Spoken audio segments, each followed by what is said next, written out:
Barka Madu. To kin ji Victoria? Zoma.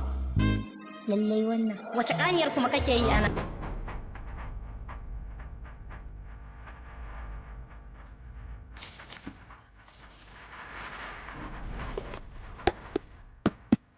Chapati za ka ci?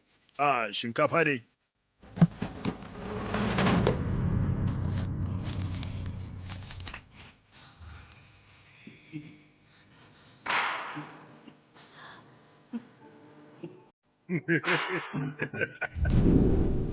Ga kofi.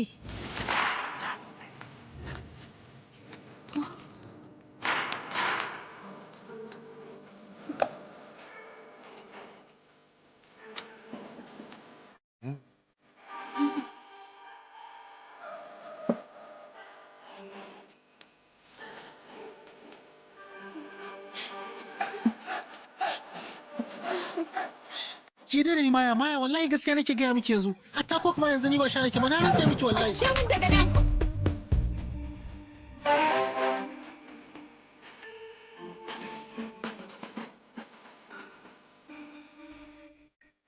Ba na jin cewa ina kewar Janu. Har yanzu soyayya tana yi min daɗi. Ganin soyayyar bangare da irin ka, ko da yaushe soyayya kyakkyawar ba ce. Amma ka duba lamarin da tunanin basira. Shin maganarsa ba haka take ba? Ina kwaikwayo.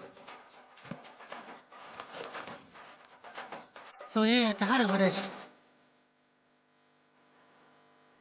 Ya dai, me sa ki kawo ni nan wajen? Ram, ka bani fure da kyau. Ka karbi aiki da kyau. Saboda haka ba bukatar ka daina zanen graffiti domin ni. Amshi. Me ni binki? Kamar ya? Me kike nufi da Ka haka? san halin ku maza ba ne? Yanzu haka zaka je a gari kana faɗa cewa ka sadaukar da abu domin ni. Ungo. Ya mana, karbi. Mata ku dai da haka kuke. Za ku je kuna faɗa wa gaba ɗaya duniya cewa kun sadaukar mana kaza da kaza. Kin ga Ba wuri san kawai. ba haka bane. Ni fa ba zan karba wajen kowa ba.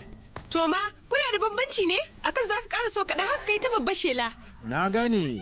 Wato so ke na ƙara so kaɗan ko? To zo nan. Kaga, tsaya. Haka ne. Rabu da ni, rabu da ni. Tawo mana zo. Ni bari. Ba wani mutum. Zaki. Sa mana. Yawa, sai ka bada kati. Kati? Ye kati? Sai ka ce kana Kaman bana da wani aiki? Sai da wani zubur ina turo miki sakonnin soyayya? Ni ne sai ka faɗa. Ba wani nan sai ka faɗa. Na bece. Zo nan. Zo. Ka ɗan ƙara mun so.